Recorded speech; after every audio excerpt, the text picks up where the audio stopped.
Block crisis management group के साथी,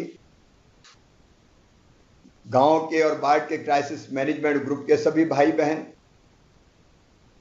सभी अधिकारी कर्मचारीगण, मेडिकल पैरामेडिकल स्टाफ, हर एक स्तर पर काम करने वाले मेरे भाई बहन और प्रदेश के मेरे प्रिय बहनों भाइयों, मेरे भांजे भांजियों, आज का दिन बहुत महत्वपूर्ण दिन है। आज अक्षय तृतीया है। आज भगवान परशुराम की जयंती है। आज ईद का पवित्र त्योहार है। मैं आप सबको शुभकामनाएं देता हूं, बधाई देता हूं और परमपिता परमात्मा से ये प्रार्थना करता हूं कि सुख समृद्धि और रिद्धि सिद्धि मध्य प्रदेश और देश की जनता की जिंदगी में आए और कोरोना संक्रमण को हम ठीक से नियंत्रित करके अपनी जनता को राहत दिला पाएं। आज मैं अपने भांजे भांजियों से माफी मांगना चाहता हूं, उनसे जिनका विवाह संपन्न होने वाला था। अक्षय तृतीया पर हजारों की संख्या में पवित्र परिणय के बंधन में हमारे बेटा बेटी बंधते हैं, लेकिन आज कोई विवाह का आयोजन नहीं हुआ, क्योंकि कोरोना के संक्रमण को देखते हुए मैंने आपसे अपील की थी कि मई महीने में कोई शादी नहीं, कोई विवाह नहीं। माफ करना मेरे बच्चों, लेकिन जिंदगी ज्यादा महत्वपूर्ण है, इसलिए विवाह ना करने का फैसला किया।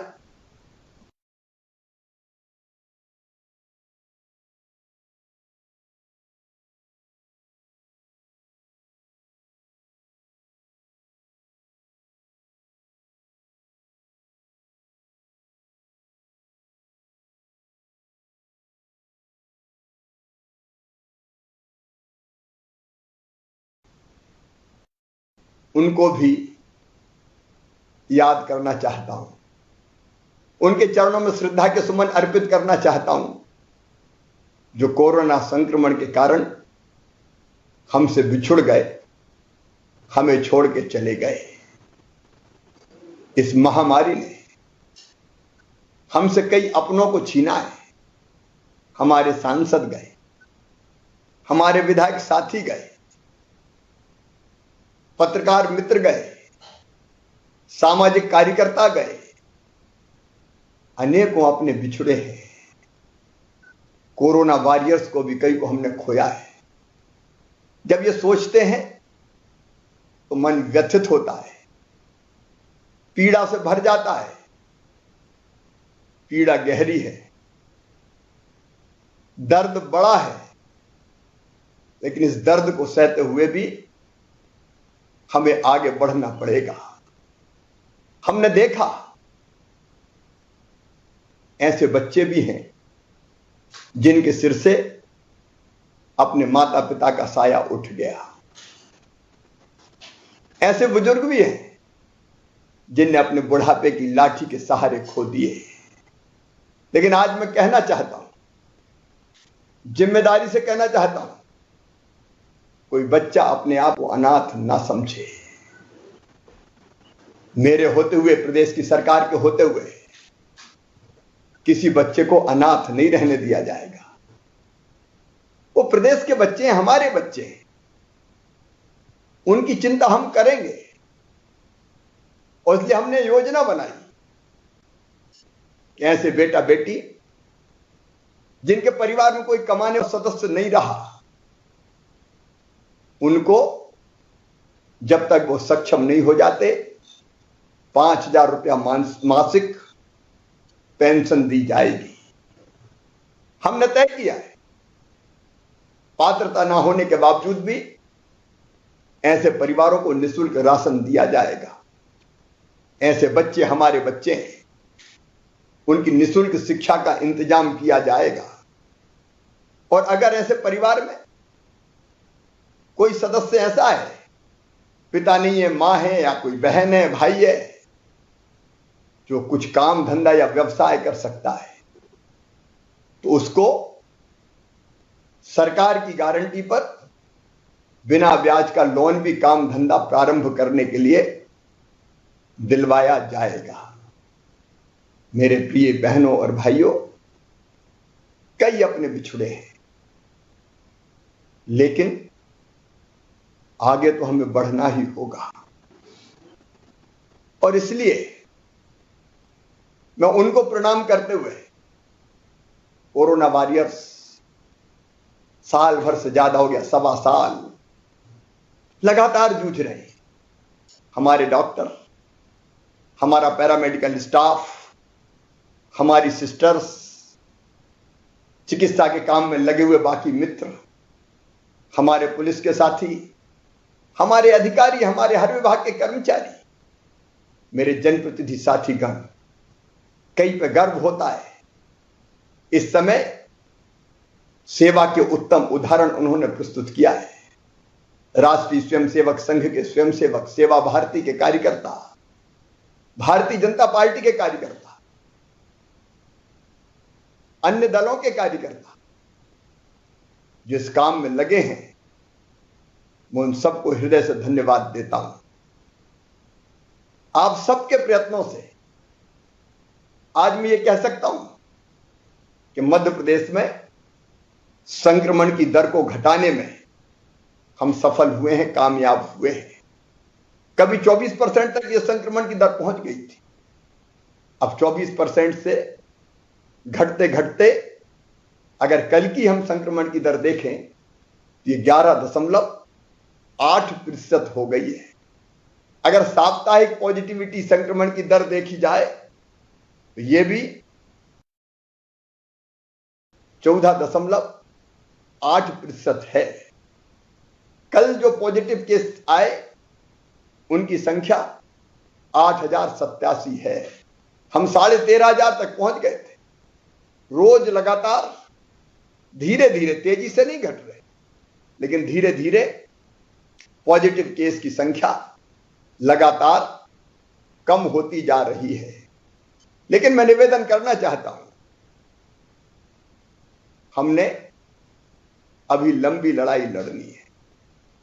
यह ना समझे कोई कि नहीं अब राहत के दिन आ गए, लंबा सफर तय करना है, लंबी लड़ाई लड़नी है। यह जो परिस्थिति बनी, यह भी कोई मेरे कारण नहीं बनी कि अब संक्रमण नियंत्रित है, अस्पतालों में बिस्तर की जगह है, ऑक्सीजन की पर्याप्त आपूर्ति है, इंजेक्शन जैसी व्यवस्थाएं हम करते जा रहे हैं, दवाइयों का इंतजाम हुआ है। और इस सारे इंतजाम के लिए मैं भारत के प्रधानमंत्री श्रीमान नरेंद्र मोदी जी को हृदय से धन्यवाद दूंगा। जब भी जरूरत पड़ी, ऑक्सीजन के टैंकर एयरफोर्स के विमानों से जाना हो, ऑक्सीजन रेल चलाना हो, जल्दी आपूर्ति करना हो, प्रधानमंत्री जी ने, केंद्रीय गृह मंत्री जी ने स्नेहपूर्ण सहयोग हमको दिया है। लेकिन मैं आपसे कह रहा हूं, ये लड़ाई अगर हम आज जीतने की तरफ आगे बढ़ रहे हैं तो आपके कारण, क्योंकि आपने संयम का परिचय दिया, आपने धैर्य का परिचय दिया। हमने कोरोना कर्फ्यू लगाया और उसका कड़ाई से पालन किया। जिन जिलों ने इस कर्फ्यू का कड़ाई से पालन किया, वहां पॉजिटिविटी की दर तेजी से नीचे गिरी है। लेकिन मैं उन जिलों को भी आगाह करना चाहता हूं जिनने लापरवाही बरती है। ऐसे भी कुछ जिले वहां हम देख रहे हैं कि लगातार 1.5 महीने से संक्रमण की दर घटी नहीं है, बल्कि वहां चिंताजनक स्थिति में हम पहुंचे हैं। और इसलिए मैं निवेदन करना चाहता हूं, अभी ढिलाई नहीं, अभी पूरी कड़ाई इस संक्रमण। इसलिए 1 नंबर का काम जो आपको करना है, संक्रमण की चेन मतलब कोरोना कर्फ्यू का पालन कराना है। गांव की और बाढ़ की जो हमारी टीम है, उससे मैं कहना चाहता हूं, दूसरा काम आपको करना है, घर घर सर्वे हो रहा है, किल कोरोना अभियान हमने चलाया हुआ है। घर घर सर्वे करने, हमारे नीचे गांव में हमारे स्वास्थ्य कार्यकर्ता, आंगनबाड़ी कार्यकर्ता, आशा कार्यकर्ता, रोजगार सहायक, उनकी कई टीमें बनी हैं, आप जानते हैं, मेरे विधायक साथी जानते हैं, मेरे सांसद मित्र जानते हैं। वो टीम घर घर जा रही है, लेकिन वो टीम क्या अकेली सफल हो पाएगी? कई बार ऐसे प्रसंग भी आए कि टीम जाके द्वार खटखटाती है तो लोग घर के बताते नहीं, छुपाते हैं, दरवाजा नहीं खोलते, कुछ जगह इनकार कर देते हैं।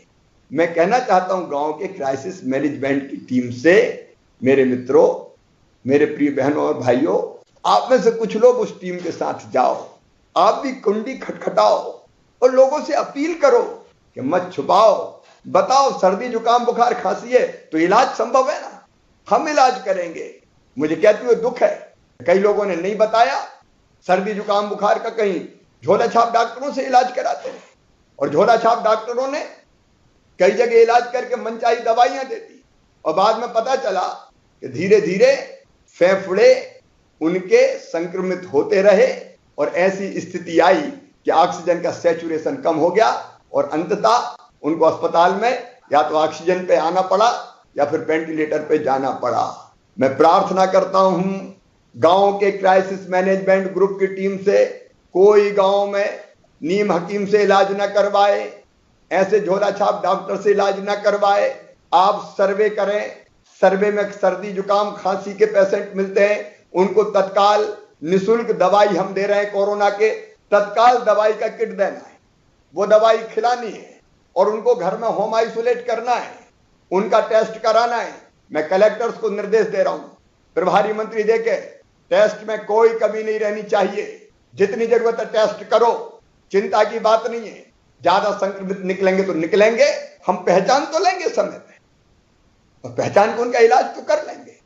इसलिए उनका टेस्ट करना, जब तक टेस्ट की रिपोर्ट ना आए घर आइसोलेट करना, मतलब अलग रखना, और घर में जगह ना हो तो ये भी मैं गांव के क्राइसिस मैनेजमेंट ग्रुप से कह रहा हूं कि क्वारंटाइन सेंटर पंचायत भवन में, स्कूल में अब बनाओ ना, चाय नाश्ता भोजन पानी दवाई सबकी व्यवस्था हम कर रहे हैं। उसके लिए मैं आपको वचन देता हूं, हम धन की कोई कमी नहीं आने देंगे।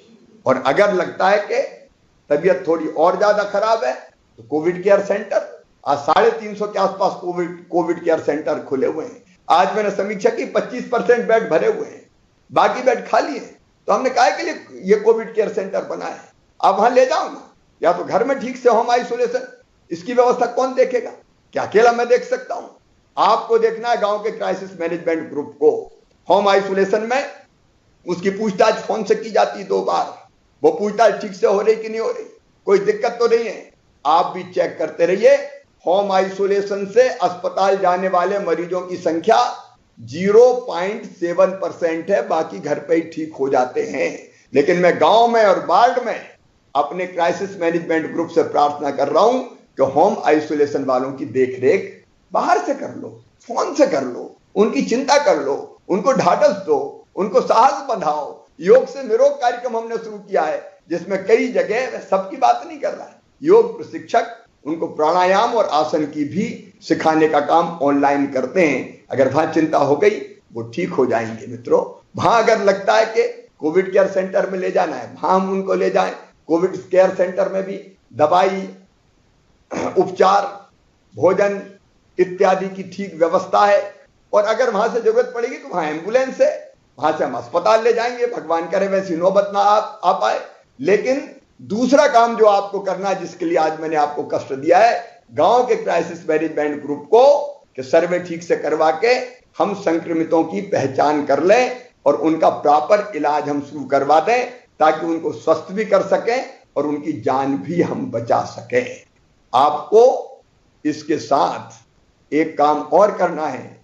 गांव का क्राइसिस मैनेजमेंट ग्रुप ही यह काम कर सकता है कि आपके गांव में राशन, शहर में भी राशन की दुकान पर मैं कह रहा हूं, वार्ड के क्राइसिस मैनेजमेंट ग्रुप से फ्री में निःशुल्क राशन देने की व्यवस्था माननीय प्रधानमंत्री जी ने 2 महीने की और हमने 3 महीने की व्यवस्था की है।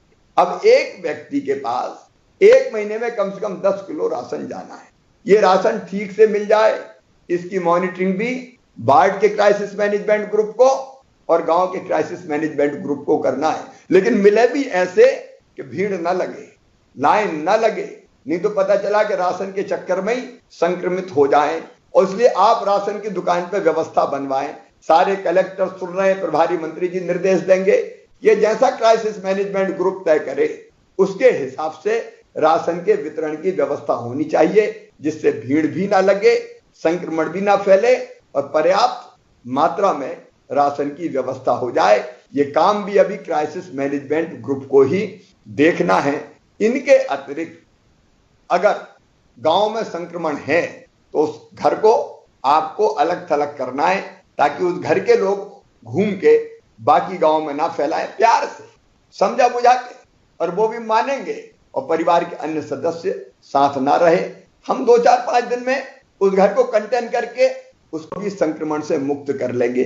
अगर मनरेगा की मजदूरी होनी है और गांव में संक्रमित अगर 5 से ज्यादा है तो आप मनरेगा की मजदूरी कृपया करके कुछ दिन के लिए रोक दीजिए, बाकी जरूरत है तो हम व्यवस्था कर देंगे। और जहां नहीं है संक्रमित हम मनरेगा की मजदूरी जारी रह सकती है। अगर 1-2 है तो आप जो मनरेगा की मजदूरी करे वो इस ढंग से करे कि एक दूसरे के पास भीड़ ना लगे, ऑक्सीमीटर वहां रहे, थर्मामीटर वहां रहे, ताकि उनको प्रॉपर तौर पे हम चेक भी कर पाए। ये काम भी आपको करना है।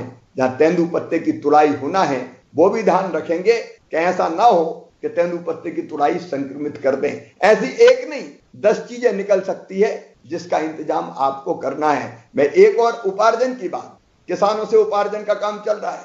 लगभग 100 लाख मीट्रिक टन गेहूं हम खरीद चुके हैं, भंडार भर दिए किसानों ने, लेकिन उपार्जन से जो किसान बचे हुए हैं वो भी एक साथ ना जाए, नंबर आने पे जाएं और इस ढंग से जाएं कि हम कम से संक्रमण को फैलने से रोक पाए। उसको भी कौन देखेगा? गांव के लोग तय करें ना कि आज इतने जाएंगे, आज ये जाएंगे, इनका नंबर ये जाएंगे, इकट्ठे ज्यादा ना जाएं। ऐसे अनेकों उपाय। और एक काम और दे रहा हूं मैं अभी आपको, जिसको ऊपर से विधायक मॉनिटर करेंगे, सांसद मॉनिटर करेंगे कि पेयजल की समस्या अगर कहीं हो तो आप तत्काल ब्लॉक के क्राइसिस मैनेजमेंट ग्रुप को बताइए। वहां विधायक जी हैं, विधायक जी के साथ साथ सीओ जनपद पंचायत है, एसडीएम है, बाकी सांसद प्रतिनिधि या सांसद जी हैं, ये लोग तत्काल व्यवस्था करेंगे। मैं यहां से कलेक्टर्स इत्यादि को सारे निर्देश दे रहा हूं ताकि पीने के पानी का इंतजाम ठीक से हो जाए और इन परिस्थितियों में जनता को कोई दिक्कत और परेशानी ना हो। ये छोटे काम लेकिन बहुत महत्वपूर्ण है। ये क्राइसिस मैनेजमेंट ग्रुप को करना है। आज एक फैसला और मैं कर रहा हूं कि क्राइसिस मैनेजमेंट ग्रुप की टीम से एक स्वास्थ्य समिति भी हम बना देंगे। ये स्वास्थ्य समिति, इसमें 3 जनता के प्रतिनिधि रहेंगे और 2 शासकीय रहेंगे और चौकीदार को हम ये जवाबदारी दे रहे हैं कि गांव में सर्दी जुकाम बुखार है वो तत्काल सूचित करे। ये सूचना देने का काम बरसों से हमारे चौकीदार साथी करते रहे हैं ताकि वहां टीम भेज के सर्वे करवाया जा सके। ये स्वास्थ्य समिति स्वास्थ्य की चिंता करे, चौकीदार सूचना देने का काम करे। और इस समिति में क्राइसिस मैनेजमेंट की आज मैं गांव के पटेल को, मुकद्दम को, तड़वी को, जो बहुत महत्वपूर्ण भूमिका का निर्वाह गांव में करते हैं, उनको भी जोड़ने का निर्देश दे रहा हूं। यह हो गया गांव का क्राइसिस मैनेजमेंट ग्रुप का काम। बाढ़ के क्राइसिस मैनेजमेंट ग्रुप को घर घर सर्वे नहीं हो रहा शहर में, नगर पंचायत में तो हो रहा है, नगर पालिका नगर निगम में घर घर सर्वे नहीं हो रहा। वहां कोविड सहायता केंद्र खोले हैं, फीवर क्लिनिक खोले हैं। सर्दी जुकाम बुखार है, आप गाड़ी घुमाइए, अपील कीजिए कि किसी को जरूरत है, नगर निगम नगर पालिका गाड़ियां घुमाए, आपके गाइडेंस पे घुमाए और वो ये बताएं कि कोविड केयर सेंटर पर अगर सर्दी जुकाम बुखार है तो तत्काल आए, वहां टेस्ट भी हो जाएगा, दवाइयों का वितरण भी हो जाएगा। बाकी होम आइसोलेशन इत्यादि की व्यवस्था जैसे गांव में मैंने बताई है वैसे ही बाढ़ की क्राइसिस मैनेजमेंट समिति को करना है। ब्लॉक की क्राइसिस मैनेजमेंट कमेटी का काम है विधायक की लीडरशिप में अपनी बाकी टीम के साथ पूरे ब्लॉक में कोरोना कर्फ्यू का ठीक ढंग से पालन हो। हमारी क्राइसिस मैनेजमेंट कमेटी ब्लॉक की देखेगी कि ब्लॉक में कौन से गांव हैं जहां संक्रमण फैला है, उन गांवों में माइक्रो कंटेनमेंट एरिया बनाना, वहां दवाई इत्यादि का बेहतर इंतजाम करना। जो हमारा ब्लॉक का चिकित्सालय है, चाहे वो सामुदायिक स्वास्थ्य केंद्र हो, चाहे वो प्राथमिक स्वास्थ्य केंद्र हो, उसकी व्यवस्थाएं देखना, कोविड केयर सेंटर की सारी व्यवस्थाओं का निरीक्षण करके उनको सुचारू बनाए रखने के काम में पूरी तरह से गाइड करना, मार्गदर्शन करना, ताकि वहां ठीक व्यवस्थाएं बनी रहे और दवाइयों से लेके बाकी सारी व्यवस्थाएं गांव में ठीक बनी रहे, इसकी भी मॉनिटरिंग हमारे ब्लॉक के क्राइसिस मैनेजमेंट ग्रुप को करना है। पीने का पानी से लेके मनरेगा की मजदूरी तक, राशन ठीक से गांव तक पहुंचा कि नहीं, गांव में पहुंच जाए तो गांव में गांव की क्राइसिस मैनेजमेंट कमेटी देखेगी, उसका इंतजाम भी ब्लॉक की हमारी क्राइसिस मैनेजमेंट कमेटी को करना है। और कुल मिला के ब्लॉक में संक्रमण को खत्म करने के लिए जो आवश्यक उपाय है वो ब्लॉक की क्राइसिस मैनेजमेंट कमेटी को करना है। जिले की क्राइसिस मैनेजमेंट कमेटी का काम है कि वो पूरे जिले में कोरोना कर्फ्यू लागू करे और उसके साथ साथ ये सारी व्यवस्था, आपको जिला अस्पताल की व्यवस्थाएं देखना है, मेडिकल कॉलेज है तो कमिश्नर के साथ मिलके वहां की व्यवस्थाएं देखना है, आपको जिले में ऑक्सीजन की आपूर्ति के मामले का निरीक्षण करते रहना है ताकि कहीं कोई कमी ना हो, दवाई, उपकरण, कोविड केयर सेंटर ये सब ठीक ढंग से संचालित हो, इसका आपको इंतजाम करना है।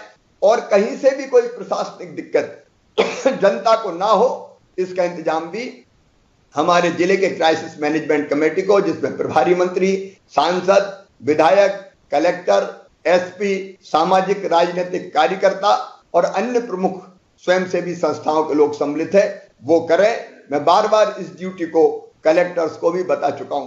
कलेक्टर्स को मैं साफ कह रहा हूं कि भाई देखो, किसी भी कीमत पर जनप्रतिनिधियों के साथ मिलके इस संक्रमण की चैन को तोड़ के अपने जिले में कोविड को नियंत्रित करके दिखाना है।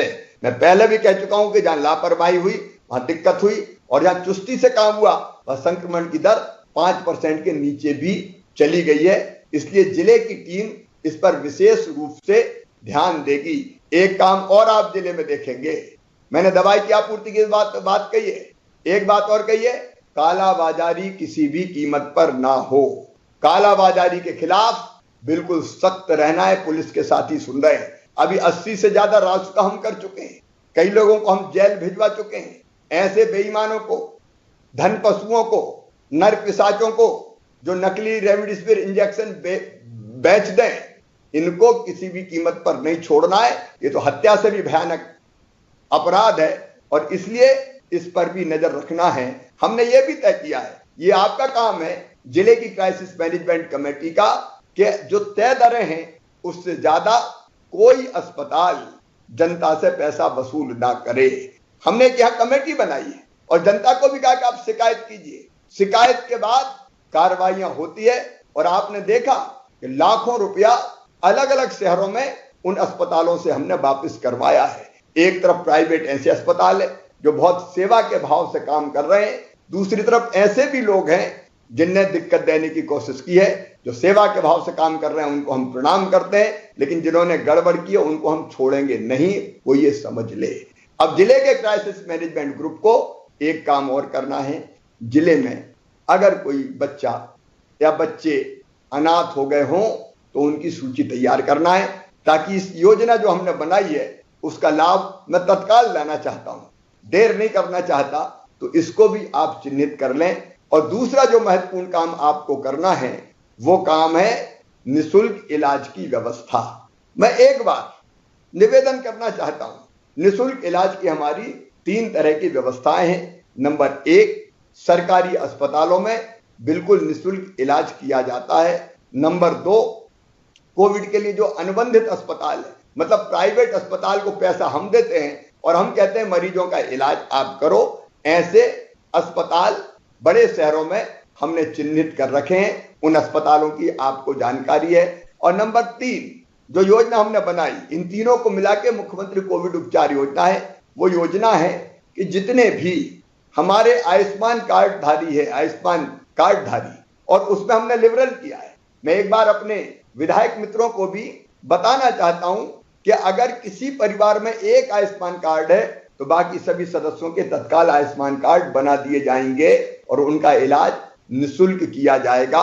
पात्रता किसी को आती छूट गया है तो उसके भी बना दिए जाएंगे। अपनी कोशिश ये है मित्रों कि संकट के समय गरीबों का, मध्यम वर्गीय, निम्न मध्यम वर्गीय बहनों और भाइयों का इलाज हम निःशुल्क करवा पाए।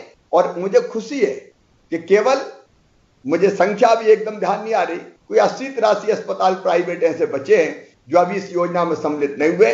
बाकी सारे अस्पतालों ने, क्योंकि हमने अच्छा पैकेज दिया है, 5,000 रुपया पर डे, 7,000 रुपया पर डे, अलग अलग तरह के जो पलंग है उनके लिए, और एकदम जो आइसोलेशन बेड है उनके लिए अलग है। वो रेट मैं नहीं बता रहा, वो लिखा हुआ आपको मिल जाएगा, लेकिन ये पैकेज अस्पतालों को दे रहा है।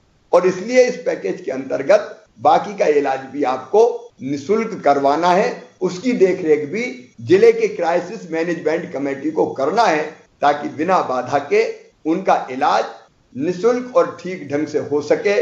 इसकी चिंता भी आप निश्चित तौर पर कीजिए। हमने ये भी तय किया है कि ब्लैक फंगस, ये अभी चारों तरफ आपने देखा होगा इसकी चर्चा हो रही है, और ऐसे पेशेंट जो कोविड से ठीक हो गए हैं उनको इस समस्या का सामना करना पड़ रहा है। मित्रों, एक बार ठीक होकर कोविड से चले गए तो बाद में पोस्ट कोविड जिस तरह के इफेक्ट हो रहे हैं वो भी परेशान करने वाले हैं। और इसलिए ऐसे भाई बहनों का इलाज भी हम निःशुल्क करेंगे।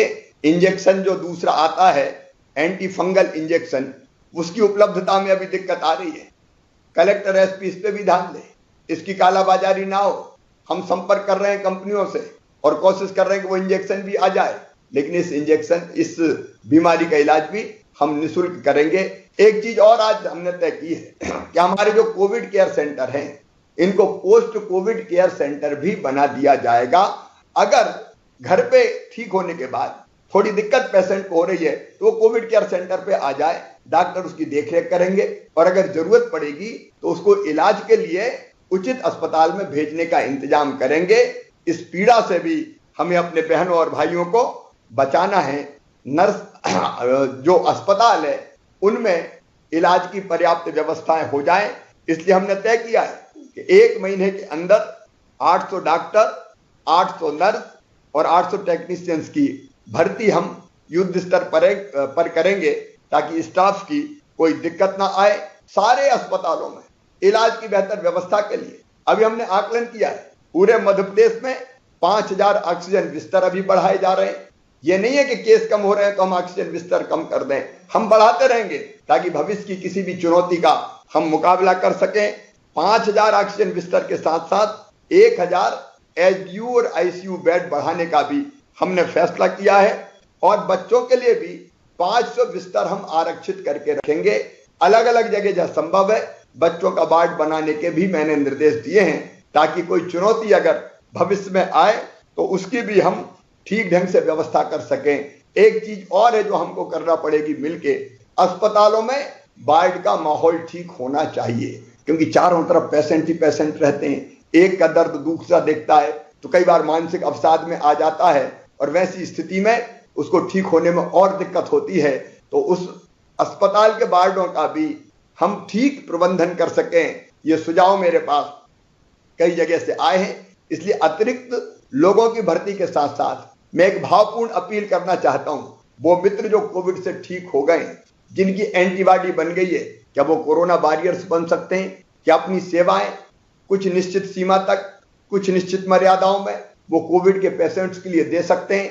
अगर ऐसे कुछ साथी निकलते हैं तो मैं उन्हें आमंत्रित करता हूं कि वो अपने नाम भेजे, रजिस्ट्रेशन कोरोना वॉलंटियर्स के नाते करवाएं। हम उनकी ड्यूटी भी लगाने का प्रयास कर सकेंगे, ताकि हमारे बाकी जो पेशेंट्स हैं उनका इलाज हम सुनिश्चित कर सकें। हमारे जो कोरोना वॉरियर्स काम कर रहे हैं, डॉक्टर्स, नर्स, पैरामेडिकल स्टाफ, उनको बाद में सम्मान करने का और एक मुश्त सम्मान निधि देने की भी एक योजना मैं बना रहा हूं। आज हमने तय किया कि हमारे पत्रकार मित्र जो फ्रंटलाइन वर्कर की तरह है, जो जनता तक जानकारियां पहुंचाने का काम करते हैं, और उसमें केवल अधिमान्यता प्राप्त पत्रकार नहीं, उनके अलावा भी पत्रकार, ये वीडियोग्राफी करने वाले, ये फोटो खींचने वाले, जो दिनों रात दौड़ते रहते हैं, चाहे वो प्रिंट मीडिया के, इलेक्ट्रॉनिक मीडिया के हों या डिजिटल मीडिया के हों, उनका इलाज भी निःशुल्क किया जाएगा। कर्मचारी बहनों और भाइयों, आपकी भी मैं चिंता कर रहा हूं, क्योंकि फ्रंटलाइन वर्कर में हमारे कई कर्मचारी अलग अलग विभागों के काम कर रहे हैं। अलग अलग योजना बनाने के बजाय उनके लिए एक योजना बनाने का मैंने फैसला किया है वो जल्दी हम सामने लेके आएंगे। और किसान भाइयों, अभी आपको जो ऋण चुकाना था 0% ब्याज पर, उस ऋण की अंतिम तिथि 31 मई हमने की थी। अब 30 जून तक भी वो 0% ब्याज पर अपने ऋण की अदायगी कर पाएंगे। ये फैसला भी हमने किसानों के हित में लिया है। उपार्जन जारी रहेगा, हम किसानों का पूरा उत्पाद खरीदेंगे। हमारे जो छोटे छोटे व्यवसायी भाई और बहन हैं, स्ट्रीट वेंडर जिनको हमने कहा है, उनके खाते में शहरी स्ट्रीट वेंडर के 1,000 रुपया भी हमने डाला है। ग्रामीण स्ट्रीट वेंडर के खाते में भी जल्दी 1,000 रुपया हम डालने वाले हैं। और जरूरत अगर पड़ी तो स्ट्रीट वेंडर जो छोटे छोटे दुकानदार हैं, उनके खाते में और राशि हम डालने का काम करेंगे। मेरे बच्चे जो 10th के बोर्ड का एग्जाम देने वाले थे, उनकी 10वीं की परीक्षा अब नहीं होगी। मूल्यांकन के आधार पर ही उनको मार्कशीट दे दी जाएगी। और बाद में अगर भविष्य में कोई ये चाहेगा कि मुझे 10वीं की परीक्षा में कोई अच्छे अंक लाना है, तो बाद में कभी परीक्षा दे सकेंगे। 12वीं की परीक्षा जो बोर्ड की परीक्षा होती है, बच्चों के कैरियर के लिए जो महत्वपूर्ण होती है, वो 12वीं की परीक्षा भी अब हमने स्थगित कर दी है। बाद में जब परिस्थितियां सामान्य होगी, क्योंकि परीक्षा से महत्वपूर्ण मेरे बच्चों की जिंदगी मेरे लिए है, जब परिस्थितियां सामान्य होगी तो उन सामान्य परिस्थितियों में 20 दिन का समय देके ये परीक्षाएं आयोजित कर ली जाएगी, ताकि हमारे बच्चे सुरक्षित रह सकें। महिला सेल्फ हेल्प ग्रुप जो बहुत अद्भुत काम करता है, उनके भी हम साथ खड़े हैं। उनको अनेक कामों से हमने जोड़ा है, लेकिन अब जन जागरण अभियान के लिए महिला सेल्फ हेल्प ग्रुप का पूरी तरह से उपयोग हम करेंगे। मैं विधायक मित्रों से कहना चाहता हूं कि कोई जागरण रथ हम बनाएंगे जो जन जागरण का काम करे। और जन जागरण में चाहे वो इलाज का मामला हो, संक्रमण फैलने से रोकने का मामला हो, कोरोना कर्फ्यू के पालन का मामला हो, उनका सबके बारे में वो अपील करेंगे। ऐसी योजना भी हम बना रहे हैं ताकि हम जनता को ढंग से एजुकेट कर सकें। और कुछ लोग वैक्सीन के बारे में भ्रम फैलाने का काम कर रहे हैं, उस भ्रम को भी दूर करने का हमको पूरा प्रयास करना होगा। वैक्सीनेशन के मामले में मैं अलग से किसी दिन जनता के बीच में चर्चा करूंगा। इतना मैं आज जरूर बताना चाहता हूं कि हमने अपने 18 साल से ऊपर के बच्चों के वैक्सीनेशन के लिए 5,29,00,000 डोज का ऑर्डर दिया है। कंपनियां एक सीमा तक डोजेज की पूर्ति अभी कर पा रही है, लेकिन इस महीने अभी हमें 10 लाख डोज और इन बच्चों के लिए मिलेंगे। 45 प्लस के लिए अलग से डोज है, तो उसकी पूरी रणनीति पर मैं अलग से चर्चा करूंगा। लेकिन कम से कम उसके मामले में कोई भ्रम ना रहे, इसकी कोशिश हमको निश्चित तौर पर करनी पड़ेगी। मित्रों, अनेकों काम है जो हमें करने हैं। एक मैं कहना चाहता हूं, आज अभी ऐसी स्थिति नहीं है कि हम ये कह सके कि संक्रमण को हमने पूरी तरह से काबू में कर लिया है। अभी हमारे यहाँ साप्ताहिक संक्रमण की दर मैंने 14% के आसपास बताई थी और कल की 11.8%। और इसलिए आज वो समय नहीं आया है कि हम कोरोना कर्फ्यू में कोई ढील दें।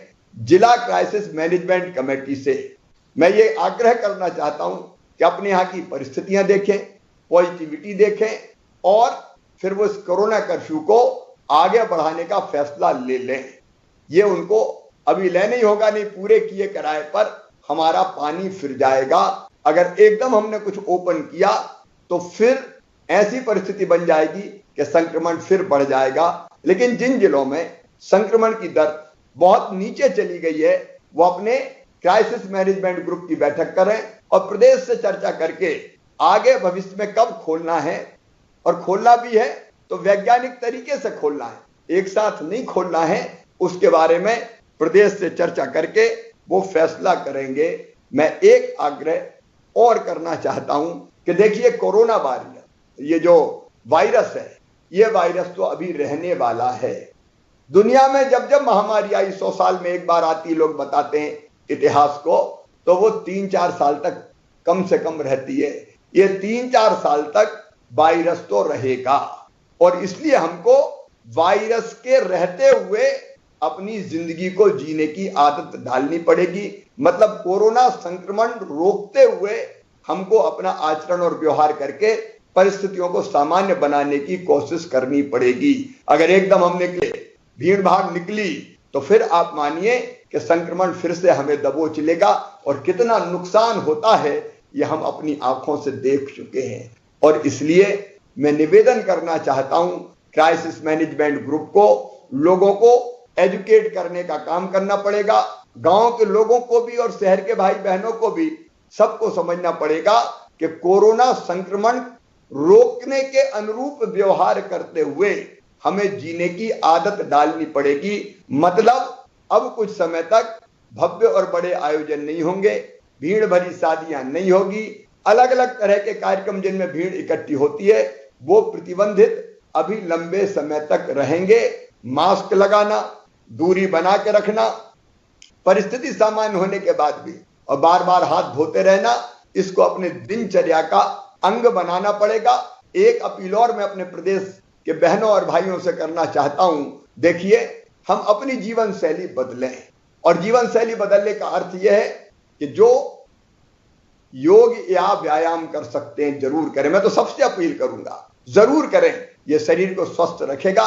शरीर की रोग प्रतिरोधक क्षमता बढ़ानी पड़ेगी, एक बढ़ेगी टीकाकरण से और दूसरी बढ़ेगी अपने आचरण से।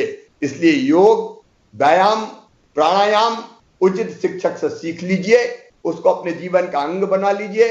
सूरज के संपर्क में रहना भी सीखिए, वो पावर हाउस है हमारा, और सूरज की धूप भी नई ऊर्जा और ताकत हमको प्रदान करती है। और भोजन में भी मेरा निवेदन है, क्योंकि मैं आपके परिवार का सदस्य हूं, हमारे प्राचीन ऋषियों ने कहा है भोजन कैसा करना चाहिए, तो उन्होंने कहा हितभुक, मितभुक, ऋतभुक। हितभुक मतलब शरीर के लिए जो हितकारी हो आप वही खाओ, मितभुक का मतलब भूख से थोड़ा कम खाओ, और ऋतुभुक का मतलब ऋतु में जो चीजें, जो फल सब्जियां और बाकी चीजें पैदा होती है उनका सेवन करो। हम खाने के लिए ना जिए, अच्छा स्वास्थ्य रखने के लिए खाएं, ये मेरा आपसे निवेदन है। और एक बात और, हम ऑक्सीजन प्लांट लगा रहे हैं, 100 से ज्यादा ऑक्सीजन प्लांट पूरे मध्य प्रदेश में लग रहे हैं, युद्ध स्तर पर लगाने का हम प्रयास करेंगे। इनमें से अनेकों जून में ही प्रारंभ हो जाएंगे, यह हमारी कोशिश है, क्योंकि आगे ऐसे संकट को हम आने नहीं देंगे। उसके लिए हम दिन और रात काम कर रहे हैं। लेकिन ऑक्सीजन का सबसे बड़ा प्लांट है तो वो तो है पेड़ पौधा। मैं रोज आजकल एक पौधा बिना किसी गैप के लगाता हूं। आप अपने जीवन में पेड़ लगाने को, मतलब ऑक्सीजन प्लांट लगाने को एक आवश्यक स्थान दीजिए। हर ऐसे प्रसंग पर जब आनंद और प्रसन्नता का वातावरण परिवार में हो, पेड़ जरूर लगाएं। और अंत में फिर मैं आप सबसे एक बार फिर अपील करना चाहता हूं, मेरे मित्रों, संक्रमण की दर अभी घटी है, लेकिन खतरा अभी टला नहीं है। इस खतरे को पूरी तरह से समाप्त करने के लिए अभी लड़ाई हमको सबको मिलकर लड़नी है। अकेला मुख्यमंत्री, मंत्री, सांसद, विधायक नहीं, पूरे प्रदेश की जनता सारे मतभेद भूल के एक हो जाएं, इकट्ठे हो जाएं, और गांव से लेके राजधानी तक, वार्ड से लेके कलेक्ट्रेट तक सारी जनता, नेता, प्रशासनिक अधिकारी, कर्मचारी एकजुट होकर इस लड़ाई को मिलके लड़ें। मुझे पूरा विश्वास है कि मध्य प्रदेश को संक्रमण नियंत्रण करने की दृष्टि से एक आदर्श राज्य बनाकर ही हम चैन की सांस लेंगे। मध्य प्रदेश को पूरी तरह से संक्रमण से हम मुक्त करेंगे आपके सहयोग से। तो मेरे साथ संकल्प लीजिए कि हम मिलके इस संक्रमण को रोकने के हर उपाय को करेंगे। जनता करेगी, जनप्रतिनिधि करेंगे, प्रशासनिक अधिकारी करेंगे, और हम सब मिलके इस संक्रमण की चैन को तोड़ के प्रदेश को कोरोना से मुक्त कराएंगे। और आगे भी अपना व्यवहार ऐसा रखेंगे जिससे संक्रमण ना फैल पाए। मैं आत्मविश्वास से भरा हूं, दुखी जरूर हूं इसलिए कि हमने कई अपनों को खोया है, लेकिन आगे ये नुकसान किसी भी कीमत पर नहीं होने देना है। और इसलिए समर्पित भाव से मिलके हमको इस संक्रमण के खिलाफ ये लड़ाई जारी रखना है। मुझे पूरा विश्वास है हम जीतेंगे, मानवता जीतेगी और कोरोना हारेगा।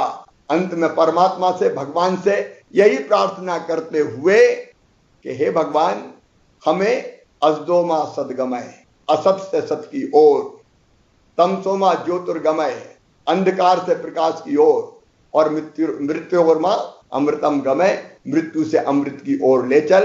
और यही प्रार्थना करते हुए कि सर्वे भवन्तु सुखिनः, सर्वे सन्तु निरामया, सर्वे भद्राणि पश्यन्तु, मां कश्चित् दुर्भाग् भवेत्, सब सुखी हो, सब निरोग हो, सबका मंगल हो, सबका कल्याण हो। लेकिन याद रखें, ये तब होगा जब हम मिलके ऐसा प्रयास करेंगे, हम सफल हो, यही प्रार्थना है। बहुत बहुत धन्यवाद।